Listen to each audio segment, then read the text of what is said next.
నమస్కారం, నా పేరు దివ్య. వార్తల్లో ముందుగా ముఖ్యాంశాలు.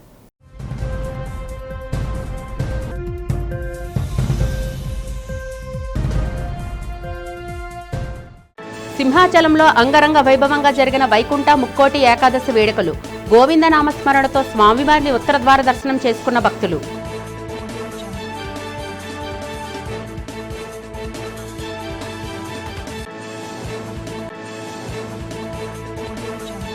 విశాఖ పోర్టు ట్రస్ట్ డిప్యూటీ చైర్పర్సన్గా బాధ్యతలు స్వీకరించిన మొట్టమొదటి మహిళా అధికారి శ్రీమతి రోష్ని అపరాంజీ. అపరాంజీకి స్వాగతం పలికి శుభాకాంక్షలు తెలియజేసిన పోర్టు అధికారులు, సిబ్బంది.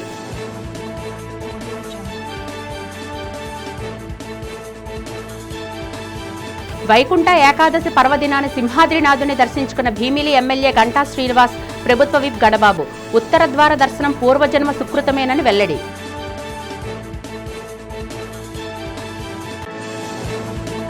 కేబినెట్ సమావేశంలో 24 అంశాలకు ఆమోదం తెలిపిన రాష్ట్ర మంత్రివర్గం. కేబినెట్ ఆమోదించిన అంశాల వివరాలను వెల్లడించిన రాష్ట్ర మంత్రులు అనగాని సత్యప్రసాద్, నాదెండ్ల మనోహర్, సత్యకుమార్ యాదవ్. ఉత్తరాంధ్ర ఇరువైపు ప్రముఖ పుణ్యక్షేత్రమైన సింహాచలంలో వైకుంఠ ఏకాదశి వేడుకలు అంగరంగ వైభవంగా నిర్వహించారు. ఈ పర్వదినాన్ని పురస్కరించుకొని శ్రీ వరాహలక్ష్మి నృసింహస్వామి వారి భక్తులకు అత్యంత విశేషమైన ఉత్తరద్వార దర్శనం అనుగ్రహించారు. మంగళవారం ఉదయం నుంచే సింహగిరి పరిసరాలు భక్తుల గోవిందనామ స్మరణతో మారుమోగాయి. ఆలయంలో భక్తిభావం వెల్లివిరిసింది. ఆలయ అధికారులు, అర్చక స్వాములు వైకుంఠ ఏకాదశి సందర్భంగా ఆలయ ఉత్తరద్వారాన్ని ప్రత్యేకంగా తెరిచారు. సంవత్సరంలో ఒక్కరోజు మాత్రమే లభించే ఈ ఉత్తరద్వార దర్శనం ద్వారా స్వామిని సేవించుకుంటే మోక్షప్రాప్తి కలుగుతుందని భక్తుల ప్రగాఢ విశ్వాసం. ఈ నమ్మకంతో తెల్లవారుజాము నుంచే భక్తులు వేలాదిగా తరలివచ్చారు. చలిని సైతం లెక్క చేయకుండా దీర్ఘశ్రేణుల్లో క్యూలో నిలబడి స్వామివారిని దర్శించుకుంటున్నారు. పలువురు ప్రజాప్రతినిధులు, అధికారులు కూడా స్వామివారిని దర్శించుకొని ప్రత్యేక పూజలు నిర్వహించారు. ఈ సందర్భంగా ఆలయ స్థానాచార్యులు మాట్లాడుతూ ఈ పర్వదిన విశిష్టతను వివరించారు. వైకుంఠ లోకంలో 33 కోట్ల దేవతలు స్వామివారిని సేవించి ఎలా అనుగ్రహం పొందారో అదేవిధంగా భూలోకంలోని వైష్ణవ క్షేత్రాలన్నింటిలో ఈ రోజు స్వామివారు ఉత్తర అభిముఖుడే దర్శనమివ్వడం అనాదిగా వస్తున్న సాంప్రదాయం. భక్తులందరూ ఈ అరుదైన అవకాశాన్ని సద్వినియోగం చేసుకొని స్వామి అనుగ్రహాన్ని పొందాలన్నారు. భక్తుల రద్దీని దృష్టిలో ఉంచుకొని ఆలయ అధికారులు, పోలీసులు విస్తృత ఏర్పాటు చేశారు. భక్తులకు ఎలాంటి అసౌకర్యం కలగకుండా క్యూలైన్ల నిర్వహణ పటిష్టంగా చేపట్టారు. త్రాగునీరు, ప్రాథమిక వైద్య సేవలను అందుబాటులో ఉంచారు. పోలీసుల పర్యవేక్షణలో భద్రతా చర్యలు చేపట్టారు. దర్శించుకున్న అనంతరం భక్తులు ఆధ్యాత్మిక ఆనందంతో వెనుతిరిగారు. సింహశైల నివాసాయ శ్రీ నృసింహాయ మంగళం. శ్రీ శ్రీ శ్రీ వరాహలక్ష్మి నృసింహస్వామి వారు ఈనాడు వైకుంఠ ఏకాదశి ప్రయుక్తంగా ఉత్తరద్వార దర్శనాన్ని అనుగ్రహిస్తున్నారు. వైకుంఠలోకంలో ఎలాగైతే దేవతలు 33 కోట్ల దేవతలు స్వామిని సేవించి స్వామి అనుగ్రహానికి పాత్రమయ్యారో అలాగా వైష్ణవ క్షేత్రాల అన్నిటిలోనూ ఈనాడు ఉత్తరాభిముఖుడుగా ఉండే స్వామిని సేవించడం అనేటువంటిది అనుచానమైన సంప్రదాయం. ఈ అవకాశాన్ని మీరు కూడా వినియోగించుకొని ఉత్తరాభిముఖుడైనటువంటి స్వామిని సేవించి నిత్య కైంకర్యాన్ని పొందాలి అని, దానికి తగినటువంటి స్థితిని స్వామి అనుగ్రహించాలి అని మనం ప్రార్థిస్తాం. ఈ ఏడాదిలో ప్రభుత్వ పరంగా చాలా కార్యక్రమాలను అమలు చేశామని రాష్ట్ర పౌర సరఫరాల శాఖ మంత్రి నాదెండ్ల మనోహర్ అన్నారు. సచివాలయంలో కేబినెట్ సమావేశం అనంతరం ఆయన మీడియాతో మాట్లాడారు. ప్రధానమంత్రి నరేంద్ర మోదీ సహకారంతో CM Chandrababu, deputy CM Pavan Kalyan కలిసి దిగ్విజయంగా చేసిన పనుల గురించి చర్చించామన్నారు. గతంలో ఎన్నడూ లేని విధంగా 50,000 కోట్ల వరకు ఎన్టీఆర్ భరోసా పేరిట పింఛన్లు అందించామన్నారు. సచివాలయ విషయంలో చాలా మార్పులు చేశామని, ఇప్పటి వరకు 1,200 కోట్లు వెచ్చించి రోడ్లు వేశామన్నారు. 2,500 కోట్లు మంజూరు చేసి రోడ్లను మరమ్మతు చేయిస్తున్నామని చెప్పారు. డిప్యూటీ సీఎం పవన్ కళ్యాణ్ ప్రతి గ్రామంలో పల్లె పండుగ కార్యక్రమం తీసుకొచ్చారని, విశాఖలో పెద్ద ఎత్తున పెట్టుబడులను సీఎం చంద్రబాబు నాయకత్వంలో తీసుకొచ్చామన్నారు. ఐటీ సేవలను మరింత విస్తృతం చేసి అభివృద్ధి చేసేందుకు ప్రయత్నాలను ముమ్మరం చేశామని వెల్లడించారు. తమ కూటమి ప్రభుత్వంలో పోలీస్ శాఖను బలోపేతం చేశామన్నారు. గ్రామ వార్డు సచివాలయాలను స్వర్ణగ్రామం, స్వర్ణవార్డుగా మారుస్తామని మంత్రి మనోహర్ తెలిపారు. సంక్షేమం, అభివృద్ధి, అదేవిధంగా భవిష్యత్తు, ఈ మూడింటిని దృష్టిలో పెట్టుకుని గౌరవ ముఖ్యమంత్రి గారు 2025లో మా కూటమి ప్రభుత్వం Telugu Desam party, Janasena party, Bharatiya Janata party ఏ విధంగా కేంద్రం నుంచి గౌరవ ప్రధానమంత్రి నరేంద్ర మోడీ గారి సహకారంతో మన రాష్ట్రంలో గౌరవ ముఖ్యమంత్రి గారు చంద్రబాబు నాయుడు గారు, అదేవిధంగా గౌరవ ఉప ముఖ్యమంత్రి గారు పవన్ కళ్యాణ్ గారు కలిసి ప్రభుత్వంలో చేస్తున్న అనేక కార్యక్రమాలు దిగ్విజయంగా ఏ విధంగా మనం 2025 సంవత్సరంలో పూర్తి చేసుకున్నామో వాటి గురించి క్యాబినెట్లో చివరిలో ముఖ్యమంత్రి గారు సహచార మంత్రులందరికీ కూడా తెలియజేయడం జరిగింది. దానికి పూర్తి వివరాలు మేము మీకు అందించబోతున్నాం. కానీ ఇందాక అన్నట్టు అభివృద్ధితో పాటు సంక్షేమం ఎన్నడూ లేని విధంగా 50,000 కోట్ల రూపాయలు. సింహాద్రి అప్పన్న ముక్కోటి ఏకాదశి ఉత్సవం అత్యంత వైభవంగా జరిగింది. ఉత్తర ద్వారంలో వైకుంఠవాసుని అలంకారంలో ఉభయ దేవేరులతో శేషవాహనంపై స్వామివారి భక్తులకు దర్శనమిచ్చారు. ఉత్తర ద్వారంలో స్వామిని ముందుగా ఆలయ వంశ పారంపర్య ధర్మకర్త కుటుంబ సభ్యురాలు విజయనగరం ఎమ్మెల్యే అతిథి గజపతిరాజు దర్శించుకున్నారు. వారికి వేద పండితులు ప్రత్యేక పూజలు ఆశీర్వచనం అందజేశారు. అనంతరం మాజీ మంత్రి భీమిలి ఎమ్మెల్యే గంటా శ్రీనివాసరావు, పశ్చిమ ఎమ్మెల్యే ప్రభుత్వ విప్ గణబాబు దర్శించుకున్నారు. ఈ సందర్భంగా వారు మీడియాతో మాట్లాడారు. ఎన్నో జన్మల పుణ్యఫలం స్వామివారి ఉత్తరద్వార దర్శనం అన్నారు. వైకుంఠ ఏకాదశి పర్వదినం నాడు స్వామివారిని దర్శించుకునే భాగ్యం కలగడం పూర్వజన్మ సుకృతంగా భావిస్తున్నామన్నారు. ఎంతో ఆశతోటి ఎప్పుడెప్పుడు ఈ పర్వదినం వస్తుందని చెప్పని వేయి కళతో ఎదురు చూస్తున్న ఈ వైకుంఠ ఏకాదశి మనందరం కూడా ముక్కోటి ఏకాదశి కూడా చెప్పుకుంటాం. ఆ పర్వదినాన మన ఉత్తరాంధ్ర ఎలవేల్పు మనందరూ ఎంతగో ఆరాధించే ఆ సింహాద్రి అప్పన్న స్వామివారి యొక్క దర్శనం ఉత్తర ద్వారం ద్వారా చేసుకోవటం చాలా అదృష్టంగా భావిస్తూ ఉన్నాను. అయితే ఈసారి స్పెషల్ ఏంటంటే ఈ సంవత్సరం జనవరి 10 ఇలాగే ఉత్తర ద్వార దర్శనం చేసుకున్నాం వైకుంఠ ఏకాదశి సందర్భంగా. మళ్ళీ సంవత్సరం తిరగకుండానే మళ్ళీ రెండోసారి ఈరోజు 30వ తారీఖు డిసెంబర్లో ఒకే సంవత్సరం 2 సార్లు స్వామివారి దర్శనం ఉత్తర ద్వార ద్వారా చేసుకోవడం నిజంగా ఒక అదృష్టంగా భావిస్తూ ఉన్నాం. ముక్కోటి ఏకాదశి స్వామివారిని దర్శించుకోవడానికి వైష్ణవాలయాలు అన్నీ కూడా కిటకిటలాడుతూ ఉంటాయి. ముఖ్యంగా శ్రీ వరాహలక్ష్మీ నరసింహస్వామి ఉత్తరాంధ్ర ఎలవేల్ మన ప్రాంతంలో ఉండేటువంటి అందరం కూడా అనేక వేల సంవత్సరాలుగా ఉత్తర ద్వారంలో ప్రత్యేకంగా స్వామివారిని దర్శించుకోవాలనేటువంటి ఉద్దేశంతో ఇక్కడ రావడం జరుగుతుంది. దినదినం కూడా భక్తులు కూడా పెరుగుతూ ఉన్నారు. ఈరోజు రాష్ట్రమే కాదు దేశవ్యాప్తంగా ఉండేటువంటి అన్ని ఆలయాల్లో కూడా ఒక మంచి పర్వదినం ధనుర్మాసంలో ఈ రాష్ట్రంలో ఇప్పటికే విద్య, వైద్యం, వ్యవసాయం వంటి ప్రధాన రంగాల్లో ప్రైవేటీకరణ మంత్రం జపిస్తున్న చంద్రబాబు ఇప్పుడు పారిశ్రామీకరణకు మూల కేంద్రమైన ఏపీఐఐసిలోని అదే పందాకు తెరలేపారని వైఎస్ఆర్సీపీ అనకాపల్లి జిల్లా అధ్యక్షుడు మాజీ మంత్రి గుడివాడ అమర్నాథ్ ఆక్షేపించారు. నగరంలో వైసీపీ కార్యాలయంలో ఈ సందర్భంగా ఆయన మీడియాతో మాట్లాడారు. రాష్ట్రంలో 22 ఎంఎస్ఎంఈలు పార్కుల అభివృద్ధికి ఏపీఐఐసిను కాదని పీపీపీ విధానం ప్రైవేటు వ్యక్తులకు పనులు అప్పగించడమే ఇందుకు నిదర్శనమని ఆయన వెల్లడించారు.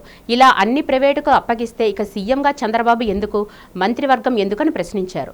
జగన్ హయాంలో అన్ని రంగాల్లో పురోగతి సాధించిన విధ్వంసం అంటూ అదే పనిగా దుష్ప్రచారం చేస్తున్నారని, కూటమి ప్రభుత్వంలో ఏమీ లేకపోయినా కొనసాగుతున్నది కేవలం చంద్రబాబు పబ్లిసిటీ మాత్రమేని చంద్రబాబు ప్రభుత్వానికి చురకలంటించారు. రాష్ట్రంలో ఉన్నటువంటి విద్య దగ్గర నుంచి, రాష్ట్రంలో వైద్యం దగ్గర నుంచి అన్ని రంగాల్ని కూడా పూర్తిగా ప్రైవేట్ పరం చేసేటువంటి ఒక ప్రక్రియని గడిచినటువంటి 2 సంవత్సరాల కాలంలో చంద్రబాబు నాయుడు గారి ప్రభుత్వంలో మనం చూస్తా ఉన్నాం. వ్యవసాయానికి సంబంధించి రైతులు ఏ రకంగా రోడ్డెక్కారు, మద్దతు ధరలు రానటువంటి పరిస్థితుల్లో రైతులు ఏ రకంగా ఇబ్బందులు పడతా ఉన్నారు, పూర్తిగా ప్రైవేట్ వాళ్ళ కనుసన్నల్లో నడుస్తున్నటువంటి ధాన్యం కొనుగోళ్లు కానీ లేదా మిగిలినటువంటి హార్టికల్చర్ సంబంధించినటువంటి ప్రోడక్ట్స్ కానీ ఇవన్నీ కూడా ఏ రకంగా ప్రైవేట్ వాళ్ళ చేతుల్లో చిక్కుకున్నాయో అన్నటువంటిది కూడా చూస్తా ఉన్నాం. వైద్యానికి సంబంధించి పూర్తిగా ఆరోగ్యశ్రీని నీరుగార్చేసి ఒక గొప్ప సంకల్పంతో మొదలుపెట్టినటువంటి 17 మెడికల్ కాలేజీల నిర్మాణాన్ని 7 కాలేజీలు మా హయాంలో పూర్తి చేస్తే మిగిలినటువంటి 10 కాలేజీలు పూర్తవడానికి చేయాల్సినటువంటి ప్రభుత్వం వాటిని తీసుకెళ్లి ప్రైవేట్ వాళ్ళ చేతిలో పెట్టాలనేటువంటి ప్రయత్నం ఒక పక్క, వైద్యం, వైద్య విద్య వీటన్నిటి కూడా ప్రైవేట్ పరం చేసేటువంటి ప్రక్రియ ఒక పక్క, చివరికి నాకు తెలిసి బహుశా రాష్ట్రంలో ఉన్నటువంటి అత్యంత బలమైనటువంటి కార్పొరేషన్స్ లో ఏపీఐఐసి ఒకటి. ఎందుకంటే చాలా రిచ్ కార్పొరేషన్, దాదాపు 52-53 సంవత్సరాల చరిత్ర కలిగినటువంటి కార్పొరేషన్. ఉమ్మడి ఆంధ్రప్రదేశ్ రాష్ట్రం నుంచి రాష్ట్ర విభజన తర్వాత కానీ ఏపీఐసి ద్వారా పెద్ద పెద్ద ఇండస్ట్రియల్ పార్కుల్ని అభివృద్ధి చేసి అటు ఎంఎస్ఎంఈస్ గా అనేక రంగాల్లో ఉన్నటువంటి వ్యాపారస్తుల్ని తీసుకుని వచ్చి వారికి అవకాశాలు కల్పించి వారి ద్వారా ఉద్యోగావకాశాలు కల్పించి తద్వారా రాష్ట్ర ప్రభుత్వానికి సంబంధించినటువంటి ఏపీఐసికి రెవెన్యూ జనరేట్ చేస్తూ రాష్ట్ర రెవెన్యూ కూడా డబ్బులు సమకూరుస్తూ చేసినటువంటి గొప్ప కార్పొరేషన్. కేబినెట్లో 24 అంశాలను చర్చించి ఆమోదం తెలిపినట్లు ఆంధ్రప్రదేశ్ మంత్రి అనగాని సత్యప్రసాద్ తెలిపారు. రాష్ట్ర కేబినెట్ నిర్ణయాలను మంత్రి అనగాని వెల్లడించారు. సాంఘిక సంక్షేమ శాఖలో రుణాలు తీసుకున్న వారికి ఉపశమనం కల్పించామన్నారు. ప్రభుత్వ కార్యాలయాల్లో స్మార్ట్ మీటర్ల ఏర్పాటును ఆమోదించామన్నారు. ప్రజల నుంచి వచ్చిన ఫిర్యాదుల మేరకు జిల్లాలో ఏర్పాట్లో మార్పులు చేర్పులు చేసినట్లు తెలిపారు. 9 జిల్లాల్లో మాత్రం ఎలాంటి మార్పులు చేయలేదని 17 జిల్లాల్లో కొన్ని మార్పులు చేసినట్లు వెల్లడించారు. ప్రజల కోరిక మేరకు డివిజన్లు మండలాలు మార్చామన్నారు. గత ప్రభుత్వం సరిగా ఆలోచించకుండా జిల్లాల విభజన చేసిందని విమర్శించారు. గతంలో పారదర్శకంగా చేసుంటే ఈ సమస్యలు వచ్చేవి కావని వ్యాఖ్యానించారు. ఈరోజు దాదాపుగా 24 అంశాలతో కేబినెట్లో మేము ఎన్నో ఆమోదం పొందడం జరిగింది.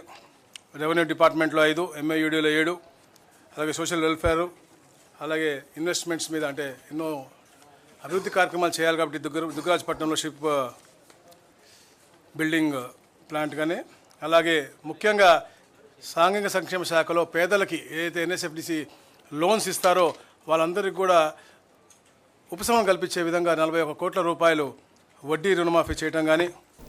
వైకుంఠ ఏకాదశిని పురస్కరించుకొని 65వ వార్డు వాంబే కాలనీ గరుడధ్వజ కొండపై శ్రీ శ్రీదేవి అండలా సమేత స్వయంభూ వైకుంఠ వెంకటేశ్వర స్వామి ఆలయంలో కన్నుల పండుగగా జరిగింది. ఆలయ ధర్మకర్త మంత్రి మంజుల ఆధ్వర్యంలో వైకుంఠ ఏకాదశి పూజలు ఘనంగా నిర్వహించారు. వైకుంఠ ఏకాదశిని పురస్కరించుకొని ఆలయ కమిటీ సభ్యులు ఉత్తర ద్వారం గుండా స్వామిని దర్శించుకునే అవకాశాన్ని భక్తులకు కల్పించారు. వేలాదిగా భక్తులు పాల్గొని స్వామిని దర్శించుకున్నారు. భక్తులకు ఎటువంటి అసౌకర్యం కలగకుండా ఆలయ కమిటీ గట్టి బందోబస్తు ఏర్పాటు చేశారు. ఈ సందర్భంగా ఆలయ ధర్మకర్త మంత్రి మంజుల, ఆలయ కమిటీ చైర్మన్ దొడ్డి రమణ మాట్లాడారు. ఈ కార్యక్రమంలో ఆలయ కమిటీ సభ్యులు పాల్గొన్నారు. ఓం నమో వెంకటేశ్వర నమః. భక్తులందరూ కూడా ముక్కోటి ఏకాదశి శుభాకాంక్షలు. ముక్కోటి ఏకాదశి అన్న వైకుంఠ ఏకాదశి అన్న ఒకటే. మరి 3 కోట్ల ఏకాదశుల పుణ్యఫలమే ముక్కోటి ఏకాదశి. ఈ ముక్కోటి ఏకాదశి పర్వదినాన్న మరి ఉత్తర ద్వారా దర్శించుకుంటే చాలా పుణ్యఫలము. మరి ఆంధ్రప్రదేశ్లోనే ద్వితీయ దేవాలయము గాజువాక బీసీ రోడ్డు బాంబే కోనీలో వేయించేసి ఉన్న శ్రీ శ్రీ శ్రీ వెంకటేశ్వర స్వామి కూర్మావతార దేవాలయము. ఈ ప్రత్యేక దేవాలయము గత 9 సంవత్సరాల నుంచి కూడా నిర్విరామంగా ఏ రోజైతే మనం ఈ యొక్క ఆలయం ప్రదర్శించామో ఆ రోజు నుంచి కూడా పేరు ప్రఖ్యాతులతో జనసందోహంతో మరి ఈరోజు ఇంత ప్రత్యేకత చెందంటే ఆ యొక్క భక్తుల తాలూకా ప్రతిఫలమే. మరి ఈరోజు వైకుంఠ ముక్కోటి ఏకాదశి స్వామి 8 సంవత్సరాలుగా స్వయంభూగా వేశారు. కూర్మరూపం అవతరించారు. సాక్షాత్తు ఉత్తర ద్వారాన్ని నిలిచారు. మరి స్వామికి ప్రతి సంవత్సరం కూడా వైకుంఠ ఏకాదశి రోజున ఈ స్వామి వెలిసిన దగ్గర నుంచి కూడా ఈ ముక్కోటి ఏకాదశిగా సప్తద్వారాలు ఏర్పాటు చేయడం జరుగుతుంది. మరి అలాగే అందులో భాగంగానే ఈ సంవత్సరం భారీగా మరి సప్తద్వారాలు ఆ శ్రీనివాసుడికి, ఆ వైకుంఠ నారాయణుడికి సప్తద్వారాలు ఏర్పాటు చేయడం జరిగింది. Shrimati Roshni Aparanji Korati Visakhapatnam port authority deputy చైర్పర్సన్గా బాధ్యతలు స్వీకరించారు. విశాఖపట్నం పోర్టులో ఈ పదవిని చేపట్టిన తొలి మహిళ ఐఏఎస్ అధికారినిగా ఆమె చరిత్ర సృష్టించారు. అస్సాం, మేఘాలయ కేడర్కు చెందిన శ్రీమతి రోష్ని అపరాంజీ కోరాటి విశాఖపట్నానికి చెందినవారు. ఆమె తన విద్యాభ్యాసమంతా విశాఖపట్నంలోనే పూర్తి చేశారు. ఆమె తండ్రి విశాఖపట్నం పోర్టు హైస్కూల్లో ప్రధాన ఉపాధ్యాయుడిగా సేవలందించారు. తండ్రి సేవలు అందించిన సంస్థకు ఆమె డిప్యూటీ చైర్పర్సన్గా బాధ్యతలు స్వీకరించారు అత్యంత గర్వకారణం. రోష్ని ఆంధ్ర విశ్వవిద్యాలయం నుంచి జర్నలిజం, మాస్ కమ్యూనికేషన్స్లో మాస్టర్స్ డిగ్రీలో గోల్డ్ మెడలిస్ట్. జిల్లా, రాష్ట్ర మరియు కేంద్ర స్థాయిలో విస్తృత పరిపాలన అనుభవం కలిగిన ఆమె 2018లో ప్రజా పరిపాలనలో విశిష్ట సేవలకు గాను ప్రధాని అవార్డు సహా అనేక పురస్కారాలు పొందిన ఆమె సమర్థవంతమైన ప్రజా సేవకురాలుగా విశేషంగా గుర్తింపు పొందారు. కౌమార దశలో ఆరోగ్య సమస్యలు ఉంటే జాప్యం చేయకుండా తల్లిదండ్రులకు పిల్లలు తెలియజేయాలని మెడికవర్ ఆసుపత్రి స్త్రీ ప్రసూతి వైద్య నిపుణురాలు డాక్టర్ గుడ్ల రమాదేవి సూచించారు. ఆసుపత్రిలో జరిగిన మీడియా సమావేశంలో మాట్లాడుతూ ప్రతి ఒక్కరిలోనూ కౌమార దశలోనే అనేక మార్పులు చోటు చేసుకుంటున్నాయన్నారు. 10 నుంచి 19 సంవత్సరాల మధ్య గల వయసునే కౌమార దశ అంటామన్నారు. శరీరం, మనస్సు, భావోద్వేగాలతో చాలా మార్పులు చోటు చేసుకుంటాయని చెప్పారు. కౌమార దశ ఆరోగ్య విద్యపై ప్రతి ఒక్కరూ అవగాహన పెంపొందించుకోవాలని సూచించారు. అబ్బాయిల్లో ఎత్తు, బరువు పెరగడం, గడ్డం, మీసాలు రావడం, గొంతు బరువుగా మారడం జరుగుతుందన్నారు. అమ్మాయిల్లో రజస్వల ప్రారంభం, శరీర ఆకృతుల్లో మార్పులు చోటు చేసుకుంటాయని డాక్టర్ రమాదేవి తెలియజేశారు. వ్యక్తిగత పరిశుభ్రతతో పాటు పౌష్టికాహారం తీసుకుంటూ క్రమం తప్పకుండా వ్యాయామం చేయాలని సూచించారు.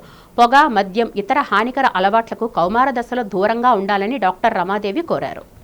ఇది మనిషి డెవలప్మెంటల్ ఫేజెస్ చూసుకుంటే అందులో చాలా ఇంపార్టెంట్ ఫేజ్ అనమాట. ఈ 15 to 17 ఇయర్ ఏజ్ గ్రూప్ వాళ్ళది ఎమోషనల్గా అండ్ ఫిజికల్గా కూడా చాలా ఇంపార్టెంట్. ఇదొక రీజన్ అయితే, ఇంకొకటి ఏంటి అంటే మనం చాలామందిని ఈ ఏజ్ గ్రూప్ వాళ్ళతో రిప్రొడక్టివ్ హెల్త్ గురించి మాట్లాడడానికి అన్కంఫర్టబుల్గా ఫీల్ అవుతాము అండ్ అవాయిడ్ చేస్తూ ఉంటాము. సో ఈ 2 రీజన్స్ వల్ల నేను ఈ టాపిక్ సెలెక్ట్ చేసుకున్నాను. సో చాలామందికి ఏజ్ గ్రూప్ వాళ్ళకి సైకిల్స్ ఇరెగ్యులర్గా రావడం అని, పీరియడ్స్లో పెయిన్ రావడం, బ్లీడింగ్ హెవీగా అవ్వడం, లేకపోతే పింపుల్స్ రావడం అని, వెయిట్ బాగా గెయిన్ అవ్వడం, ఒబేసిటీ ప్రాబ్లమ్స్ అండ్ కాంట్రసెప్షన్ గురించి అవేర్నెస్ లేకపోవడం, ఈ ఏజ్లో తీసుకునే వ్యాక్సిన్స్ గురించి అవేర్నెస్ లేకపోవడం, ఇవన్నీ మేము చూస్తూ ఉంటాము. అయితే రీసెంట్గా ఏం చూస్తున్నాము అంటే ఈ 15 to 17 ఇయర్ ఏజ్ గ్రూప్ వాళ్ళకి చాలామంది గైనిక్ ఓపీడీస్కి వస్తున్నారు. ఒకటి పాజిటివ్గా తీసుకోవాల్సింది ఏంటి అంటే మనం దీని గురించి అవేర్నెస్ పెరిగింది అని అనుకోవచ్చు. అయితే అండర్గ్రౌండ్ రియాలిటీ ఏంటి అంటే ఈ పూర్ డైటరీ హ్యాబిట్స్ అని, సెడెంటరీ లైఫ్ స్టైల్ అని, స్ట్రెస్ మేనేజ్మెంట్ చేయలేకపోవడం అని, ఈ కారణాల వల్ల ఈ ప్రాబ్లమ్స్ అన్నీ పెరుగుతున్నాయి. దీనికి ఎలా ప్రివెంట్ చేయాలి అన్నది చాలా ఇంపార్టెంట్. అందులో ఫస్ట్ విషయం ఏంటంటే మనం బ్యాలెన్స్డ్ డైట్ తీసుకోవచ్చు. ఎలా అంటే ప్రోటీన్ ఫుడ్ పెంచడం, కార్బోహైడ్రేట్ రిలేటెడ్ ఫుడ్ తగ్గించడం, ఫ్యాట్స్ రిలేటెడ్ ఫుడ్ తగ్గించడం, ఈ ఫ్రూట్స్, వెజిటబుల్స్ మన డైట్లో ఇంక్లూడ్ చేయడం ద్వారా మనం ఇది ప్రివెంట్ చేయొచ్చు. గత 3 రోజులుగా సీతమ్మధార ఎస్ఎఫ్ఎస్ స్కూల్ ప్రాంగణంలో జరుగుతున్న 11వ ఎస్ఎఫ్ఎస్ రాష్ట్ర క్రీడా సాంస్కృతిక పోటీలు సోమవారం సాయంత్రం ఘనంగా ముగిశాయి. ఈ పోటీల్లో overall championship Gajuwaka SFS school గెలుచుకోగా రన్నరప్ ట్రోఫీని సీతమ్మధార స్కూల్ కైవసం చేసుకుంది. పోటీల ప్రధాన నిర్వాహకులు రెవెండర్ ఫాదర్ మనోజ్ అధ్యక్షతన జరిగిన బహుమతుల ప్రధానోత్సవ కార్యక్రమంలో SFS school general manager reverend father B Suresh Babu, formation విభాగ general manager reverend father Benedine డిసౌజాలకు ముఖ్య అతిథులుగా హాజరై విజేతలకు బహుమతులు ప్రదానం చేశారు. ఈ సందర్భంగా పోటీల నిర్వాహకులు మనోజ్ మాట్లాడుతూ ప్రతిష్టాత్మకమైన ఈ మీట్ నిర్వహించడం గర్వంగా ఉందన్నారు. ఎంతో పండుగ వాతావరణంలో ఉత్సాహంగా ఈ పోటీల్లో 2 రాష్ట్రాల విద్యార్థులు పాల్గొన్నారని మనోజ్ పేర్కొన్నారు. ఛాంపియన్షిప్ను కైవసం చేసుకున్న Gajuwaka SFS school team, runner up Seethammadhara SFS school team ట్రోఫీలను చేతపట్టుకుని మైదానంలో వందలాది మంది క్రీడాకారుల కేరింతల మధ్య టాప్లెస్ జీప్లో తిరిగి తమ ఆనందాన్ని వ్యక్తం చేశారు. కార్యక్రమంలో ప్రముఖ రంగస్థల దర్శకుడు బొడ్డేటి చంద్రశేఖర్, బుల్లితెర చిత్ర దర్శకులు సతివాడ శ్రీకాంత్, ప్రముఖ గాయకులు డబ్బీరు సత్యప్రసాద్, జానపద గాయకులు కె ఆదినారాయణ, రాధాలు పాల్గొన్నారు. We have completed our 11th MSFS Sports Games and Cultural Meet 2025 titled D Triumphoria, where Disalites rise, shine and inspire. So we had the sports meet for the past 3 days. 26th evening, all the participants from various schools reached here. 27th morning we had the inauguration. 28th and today 29th. 3 days complete programs. ఈ 2025వ సంవత్సరంలో SFS విద్యా సంస్థలు ఆంధ్రప్రదేశ్ మరియు తెలంగాణలో ఉన్నటువంటి 19 పాఠశాలల విద్యార్థులు ఈ యొక్క 11వ ఎస్ఎఫ్ఎస్ స్పోర్ట్స్ మీట్కి రావడం జరిగింది. ఈ యొక్క సంఘటన, ఈ యొక్క స్పోర్ట్స్ మీట్ అనేది ఈ యొక్క ఎస్ఎస్సి సీతమ్మధార సిబిఎస్సి పాఠశాలలో నిర్వహించడం మాకు ఎంతో ఆనందదాయకంగా ఉంది. అయితే ఈ 3 రోజులు కూడా విద్యార్థులందరూ కూడా ఎంతో ఉత్సాహంతో ఈ యొక్క గేమ్స్లో పాలు పంచుకొని అందరూ కూడా వారి యొక్క టాలెంట్స్ని నిరూపించుకున్నారు. త్రిముఖ ట్రైలర్ పాన్ ఇండియా వ్యాప్తంగా విశేష ఆదరణ రావడంతో ఆ చిత్ర యూనిట్ ప్రమోషన్స్ విశాఖలో జరుపుకున్నారు. ఈ సందర్భంగా గోపాలపట్నం ఆల్వార్ దాస్ కళాశాలలో చిత్ర యూనిట్ సందడి చేసింది. అనంతరం వారు మాట్లాడుతూ అఖీరా డ్రీమ్ క్రియేషన్స్లో యోగేష్ హీరోగా, ఆకృతి అగర్వాల్ హీరోయిన్గా జనవరి 2 విడుదల కాబోతున్న త్రిముఖ మూవీ సస్పెన్స్ సైకలాజికల్ థ్రిల్లర్ సినిమాగా అందరినీ ఆకట్టుకుందన్నారు. ఆ మూవీ ప్రొడ్యూసర్ మద్దాలి సత్యశ్రీదేవి. ఈ సినిమాలో ఏసీపీ శివాని పాత్రలో సన్నీ లియోన్ నటించారని తెలిపారు. చిత్ర డైరెక్టర్ రాజేశ్వర్ తొలి చిత్రం కావడంతో అందరికీ నచ్చే కథాంశంతో సినిమాను విడుదల చేయబోతున్నామన్నారు. చిత్రంలో అందరూ కొత్తవారు అయినప్పటికీ నటనలో విశేష ప్రతిభ కనబర్చారన్నారు. తప్పక ప్రేక్షకులు ఈ చిత్రాన్ని ఆదరిస్తారన్నారు. Alwar Das group of institutions కూడా థ్యాంక్ యూ సో మచ్ మా ప్రమోషన్స్కి హెల్ప్ చేసినందుకు. సో త్రిముఖ January 2 రిలీజ్ అవుతుందండి. నేను ఇందులో డిఫరెంట్ పొలిమేరా 1 and 2లో డీ గ్లామర్ రోల్ చేశాను, కానీ ఇందులో కొంచెం వెస్టర్న్గా కొంచెం డిఫరెంట్గా కనిపిస్తాను. చాలా ఇంపార్టెంట్ రోల్ ప్లే చేశాను. అలాగే ఐటమ్ సాంగ్లో సన్నీ లియోన్ గారితో పాటు కూడా యాక్ట్ చేశాను. ఇప్పటికీ రిలీజ్ అయింది, మీరు చూసుండొచ్చు lyrical video. So January 2 Trimukha release అవుతుంది. 5 లాంగ్వేజెస్లో రిలీజ్ అవుతుందండి, పాన్ ఇండియా వైడ్గా.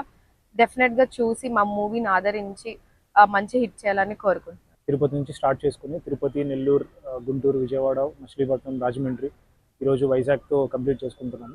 Back to Hyderabad. రెస్పాన్స్ చాలా బాగుండింది. ప్రతి చోట 1-2 కాలేజెస్ కవర్ చేసుకుంటూ వచ్చాము. బాగా టైర్డ్ అయిపోయాము, బట్ ప్రతి చోట కవర్ చేయడం, అన్ని చోట్ల తిరగడం అన్నది చాలా ఆనందంగా ఉంది. మన త్రిముఖ మూవీ January 2 రిలీజ్ కాబోతుంది థియేటర్స్లో world wide. So censor complete అయింది అండ్ సెన్సార్ వాళ్ళ రియాక్షన్ కూడా చాలా ఎక్సలెంట్గా వచ్చింది. They are very very happy and they are very అంటే అందరినీ బాగా కంగ్రాచులేట్ చేశారు that the movie came out to be very good అని. సో అందరూ కూడా తప్పనిసరిగా January 2 సినిమాకు వెళ్ళి మన త్రిముఖ మూవీని చూసి ఎంజాయ్ చేస్తారని అనుకుంటున్నాను. ఫస్ట్ టైం మన హీరో యాక్ట్ చేస్తున్నారు, డైరెక్టర్ గారు కూడా ఫస్ట్ టైం చేస్తున్నారు. మిగతా ఆర్టిస్ట్ అందరూ ఎక్స్పీరియన్స్డ్ ఆర్టిస్ట్. వీళ్ళందరూ చాలా గ్రేట్ వర్క్ చేశారండి. బడ్జెట్ కూడా పెద్ద బడ్జెట్ అయినా దాన్ని జాగ్రత్తగా కాపాడుకుంటూ అన్ని ఆస్పెక్ట్స్ ఇందులో పెట్టి ఇంత క్రియేటివ్గా ఈ మూవీని తీసుకొచ్చినందుకు ఫైనల్గా దాని అవుట్పుట్ చూసి నేను చాలా సంతోషించానండి. ఈ ప్రమోషనల్ టూర్స్లో కూడా మేము తిరుపతి నుంచి స్టార్ట్ చేసిన వైజాగ్ వస్తామో లేదో అని భయపడుతున్నాం, కానీ ఎట్టి పరిస్థితుల్లో వైజాగ్ ప్రజల్ని మేము మిస్ చేసుకోకూడదు. ఇంత పెద్ద సిటీ, ఇక్కడ వాళ్ళందరూ తెలుగు సినిమాల్ని బాగా ఆదరిస్తారని చెప్పి చాలా కష్టపడి వచ్చాము. Full entertainment. మన అన్ని లాంగ్వేజ్లో ఉన్న పెద్ద పెద్ద యాక్టర్స్ అందరూ ఈ సినిమాలో వర్క్ చేయడం జరిగింది. సో ఖచ్చితంగా అందరు రండి. ఇది ఓన్లీ ఎంటర్టైన్మెంట్ ఉంటుంది సినిమా. చాలా బాగుంటుంది సినిమా. సెకండ్ రిలీజు ప్రేక్షకులందరూ వచ్చి ఈ సినిమాని ఆదరించవలసిందిగా మనస్ఫూర్తిగా కోరుకుంటున్నాను. ముఖ్యంగా మా వైజాగ్ అభిమానులకు కానీ, వైజాగ్ ప్రజలకు కానీ, విజయనగరం, శ్రీకాకుళం, ఉత్తరాంధ్ర ఉండే అభిమానులకి, ప్రేక్షకులకి అందరికీ వచ్చి ఈ సినిమా చూసి విజయం సపోర్ట్ చేయవలసిందిగా మనస్ఫూర్తిగా కోరుకుంటున్నాను. థ్యాంక్ యూ అండి. Thank you very much. మంచి కాస్టింగ్తో, మంచి స్క్రీన్ ప్లేతో, మంచి ఎంటర్టైన్మెంట్తో, మంచి సస్పెన్స్తో, ఒక క్రైమ్ చుట్టూ డిఫరెంట్ ఇన్వెస్టిగేషన్తో త్రూ అవుట్ మూవీని మీకు ఒక thrill feel, entertainment feel and also suspense carry చేస్తూ మిమ్మల్ని 2 hours 10 minutes థియేటర్లో కూర్చోబెట్టే సినిమా అవుతుంది. మనం చేసిన ఈ ప్రయత్నాన్ని మీకు ఖచ్చితంగా నచ్చుతుంది అనుకుంటున్నాం. బట్ ఏదేమైనా మీడియా అనేది పవర్ఫుల్. ప్రసవ అనంతరం డిప్రెషన్తో బాధపడేవారు వైద్య సేవలు పొందాలని మెడికవర్ ఆసుపత్రి స్త్రీ ప్రసూతి వైద్య నిపుణురాలు డాక్టర్ బాణం స్రవంతి ప్రసంగించారు. ప్రసవం తర్వాత కొన్ని వారాలు లేదా నెలల్లో కొంతమంది తల్లుల్లో కనిపించే మానసిక దిగులే ప్రసవాంతర డిప్రెషన్గా పరిగణిస్తామని చెప్పారు. మెడికవర్ ఆసుపత్రిలో జరిగిన మీడియా సమావేశంలో మాట్లాడుతూ తీవ్రమైన అలసట, కోపం, చిరాకు, నిద్ర సమస్యలు, దిగులు డిప్రెషన్ లక్షణాలని చెప్పారు. ఈ డిప్రెషన్తో బాధపడేవారు ఖచ్చితంగా వైద్యుడిని లేదా మానసిక ఆరోగ్య నిపుణుని సంప్రదించాలన్నారు. ప్రసవ అనంతరం డిప్రెషన్తో బాధపడే తల్లులు చికిత్సతో పూర్తిగా ఆరోగ్యవంతులుగా కోలుకుంటారని డాక్టర్ స్రవంతి తెలిపారు. డాక్టర్ సిఫార్సుతో అవసరమైతే మందులు వాడుతూ ఆరోగ్యకరమైన ఆహారం తీసుకుంటూ తగిన విశ్రాంతితో పాటు తేలికపాటి వ్యాయామం చేయాలన్నారు. మీడియా సమావేశంలో మెడికవర్ ఆసుపత్రి వైద్యులు డాక్టర్ శ్రీకాంత్ బాబు గరగా పాల్గొన్నారు. పోస్ట్ పార్టమ్ డిప్రెషన్ అనే టాపిక్ గురించి మాట్లాడతానండి. ఇది ఎందుకు చాలా ఇంపార్టెంట్ అంటే ఆఫ్టర్ డెలివరీ అందరి కాన్సన్ట్రేషన్ అంతా బేబీ హెల్త్ కేర్ మీదే ఉంటుంది. మదర్ని అంతా ఎవరు ఎక్కువ పట్టించుకోరనమాట. బట్ మదర్ ఒక మెంటల్ హెల్త్ కూడా చాలా ఇంపార్టెంట్. ఈ పోస్ట్ పార్టమ్ డిప్రెషన్ అనేది ఏంటంటే ఇది ఒక most common mental health issue which is unrecognised after child birth. దీని ఇన్సిడెన్స్ కూడా ఎంత పెరిగిపోయిందంటే 1 in 5 మదర్స్లో మనం ఈ పోస్ట్ పార్టమ్ డిప్రెషన్ అనేది చూస్తూ ఉంటాం అన్నమాట. అసలు వీటి లక్షణాలు ఏంటి అనేది గురించి మాట్లాడుకుందాం. యూజువల్లీ ఈ లక్షణాలు ఎప్పుడు కనిపిస్తాయంటే within the first few weeks to few months after delivery ఈ లక్షణాలన్నీ కనిపిస్తూ ఉంటాయి. అందులో ఈ లక్షణాల్లో ఇంపార్టెంట్ ఏంటంటే ఫస్ట్ ఎక్కువగా చిరాకు పడడం కానీ, లేకపోతే ఎక్కువగా ఏడవడం, అంటే వాళ్ళు ఎందుకు ఏడుస్తున్నారో తెలీదు, ఆ కారణం లేకుండా ఏడవడం, సరిగా నిద్రపోకపోవడం, అండ్ సరిగా ఫుడ్ అది తీసుకోకపోవడం, ఇంకా loss of interest in activities, అంటే సెల్ఫ్ కేర్ ఉండదు వీళ్ళలో. రాష్ట్రంలో పర్యాటకంగా ప్రసిద్ధిగాంచిన విశాఖలో అన్ని ప్రాంతాల ప్రజలకు అందుబాటులో ఉండే ఆహారం అందించేందుకు బీచ్ రోడ్ రామకృష్ణ మిషన్ ప్రాంతంలో పట్నం హౌస్ రెస్టారెంట్ ఏర్పాటు చేశారు. ఈ రెస్టారెంట్ను ప్రముఖ వైద్యులు ఎంవీఎస్ఎస్ భాపారావు, doctor KV Madibabu, doctor B లీలాప్రసాదులు ముఖ్య అతిథులుగా పాల్గొని ప్రారంభించారు. అనంతరం వారు మాట్లాడుతూ ఈ ప్రాంతంలో ఈ హౌస్ రెస్టారెంట్ ప్రారంభించడం శుభపరిణామం అన్నారు. నిర్వాహకులు మాట్లాడుతూ అందమైన తీర ప్రాంతం అందాలతో పాటు విభిన్న రుచులను అందించేందుకు ఇండోర్ 38, అవుట్డోర్ 36 సీటింగ్ సామర్థ్యంతో రెస్టారెంట్ ప్రజలకు అందుబాటులోకి తీసుకొచ్చామన్నారు. तो sir we just started here for Patnam house. तो మంది ఇది స్టార్టింగ్ కోరుకుంత మందరితోని ఇక్కడ వచ్చేసి చూడండి కొంచెం మల్టీ కుజన్ ఇన్ వైజాగ్ బీచ్లోనా. Sir I'm very nervous, I don't know what should I have to take. ఇవాళ ఇక్కడ మన అందమైన సాగర నగరం విశాఖపట్నం బీచ్ రోడ్లో ఒక చక్కని రెస్టారెంట్, దాని పేరు పట్నం హౌస్. సో ఇదేంటంటే ఓషన్ బ్లూ అనే ఒక హోటల్ ఉన్నది ఇక్కడ మన ఆర్కే బీచ్ దగ్గర, అందులో రెస్టారెంట్ స్టార్ట్ అవుతుంది. ఇది ఏంటంటే ఒక యూనిక్ కాన్సెప్ట్, ఒక మల్టీ క్యూజన్ రెస్టారెంట్, ఒక మంచి డిషెస్ ఇక్కడ ఉన్న అందరికీ అందించాలనే ఒక మంచి భావనతో మన Kiran Babu, my closest friend Kiran and his partners started this restaurant.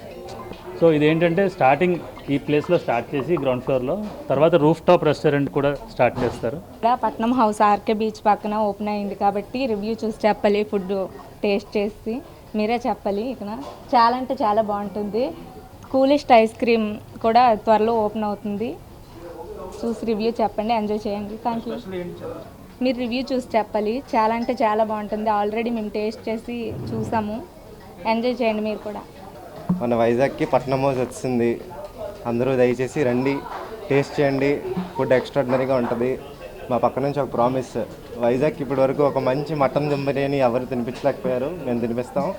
Vizag authentic tandoori taste ఏదో మేము తెప్పించాం వైజాగ్లో. మన వైజాగ్కి పట్నం హౌస్ ఒక మంచి ఫుడ్ డెస్టినేషన్గా మారబోతుంది. తోడుగా మన యూనిట్ ఆఫ్ వైట్ కంగారులో కూలెస్ట్ క్రీమ్ అనే ఒక మంచి ఐస్ క్రీమ్ డెస్టినేషన్ కూడా రాబోతుంది. మన అందరం ఇంకొక 1.5 month దానికోసం వెయిట్ చేస్తే it will be a one stop destination for all the food lovers. Thank you. Manyam జిల్లాలో వినూత్న ఆలోచనతో ప్రారంభమైన ముస్తాబు కార్యక్రమం ఇప్పుడు ఆంధ్రప్రదేశ్ అంతటా ఆదర్శంగా నిలిచిందని డీసీహెచ్ఎస్ డాక్టర్ జి నాగభూషణ్ రావు పేర్కొన్నారు. విద్యార్థుల ఆరోగ్యం మరియు వ్యక్తిగత పరిశుభ్రతపై ప్రత్యేక శ్రద్ధ వహించి కలెక్టర్ ఎన్ ప్రభాకర్ రెడ్డి రూపొందించిన ఈ కార్యక్రమం అద్భుత ఫలితాలను అందించిందన్నారు. పార్వతీపురంలో ముస్తాబు కార్యక్రమంపై ఏర్పాటు చేసిన కార్యక్రమంలో డీసీహెచ్సి పాల్గొని మాట్లాడారు. పార్వతీపురం మన్యం కలెక్టర్గా ప్రభాకర్ రెడ్డి జిల్లాలో అడుగుపెట్టినప్పటి నుంచి సాధారణ పరిపాలనతో పాటు ఇన్నోవేటివ్ కార్యక్రమాలు చేపడుతూ మంచి ఫలితాలు ఇస్తున్నారని మనకందరికీ తెలుసునన్నారు. అందులో ముఖ్యంగా మన ఆరోగ్యానికి సంబంధించినది ముస్తాబు అనే ప్రోగ్రాం. దీనికి స్కూల్ పిల్లలకు మరియు హాస్టల్ పిల్లలకు ఆయన ప్రవేశపెట్టారు. ఇది ఎలా వచ్చిందో మనందరికీ తెలుసు. కలెక్టర్ వచ్చిన కొత్తలో స్కూల్ పిల్లలు చాలామంది అనారోగ్యం పాలే హాస్టల్స్ నుంచి హాస్పిటల్స్కు వెళ్లడం జరిగిందని, ఈ నేపథ్యంలో స్వయంగా ఈ హాస్టల్స్ మరియు స్కూల్స్ అన్ని పర్యటించి ఈ అనారోగ్యానికి ప్రధాన కారణం వ్యక్తిగత పరిశుభ్రత లేకపోవడమే అని గుర్తించారు. ఈ ముస్తాబు కార్యక్రమం ప్రవేశపెట్టిన ముఖ్యమంత్రి ప్రశంసలు పొందారని గుర్తు చేశారు. సాధారణ పరిపాలనతో పాటు ఇనిషియేటివ్ ప్రోగ్రామ్స్, ఇన్నోవేటివ్ ప్రోగ్రామ్స్ చేస్తూ మంచి ఫలితాలని ఇస్తున్నారని మనకు అందరికీ తెలుసు. అందులో కొన్ని ఏంటంటే ముఖ్యంగా మన హెల్త్కి సంబంధించింది ముస్తాబు అనే ప్రోగ్రాము స్కూల్ పిల్లలకి, స్కూల్ హాస్టల్ పిల్లలకి పెట్టారు. ఇది ఎలాగ వచ్చిందో మన అందరికీ తెలుసు. సార్ వచ్చిన కొత్తలో స్కూల్ పిల్లలు చాలామంది సిక్ అవ్వటం, హాస్పిటల్ పాలవటం జరిగింది. సార్ విస్తృతంగా ఈ హాస్టల్స్, స్కూల్స్ అన్ని పర్యటించి ఆయన సార్ కనుగొన్నది ఏంటంటే ముఖ్యంగా ఈ అనారోగ్యానికి కారణం ఏంటంటే వ్యక్తిగత ఆరోగ్యం లేకపోవడం, వ్యక్తిగత పరిశుభ్రత లేకపోవడం అనేది సార్ కనిపెట్టి ఆయన బ్రెయిన్లో ఒక ఆలోచన వచ్చింది. వార్తలు ముగించే ముందు ముఖ్యాంశాలు మరొకసారి చూద్దాం.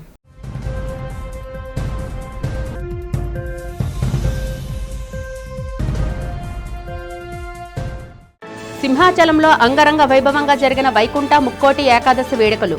గోవిందనామస్మరణతో స్వామివారిని ఉత్తరద్వార దర్శనం చేసుకున్న భక్తులు.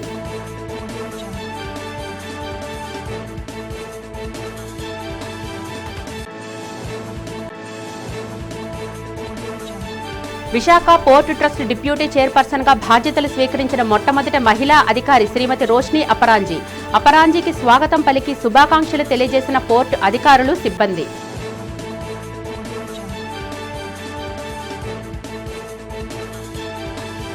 వైకుంఠ ఏకాదశి పర్వదినాన్ని సింహాద్రినాథుని దర్శించుకున్న భీమిలి ఎమ్మెల్యే గంటా శ్రీనివాస్, ప్రభుత్వ విప్ గడబాబు. ఉత్తర ద్వార దర్శనం పూర్వజన్మ సుకృతమేనని వెల్లడి.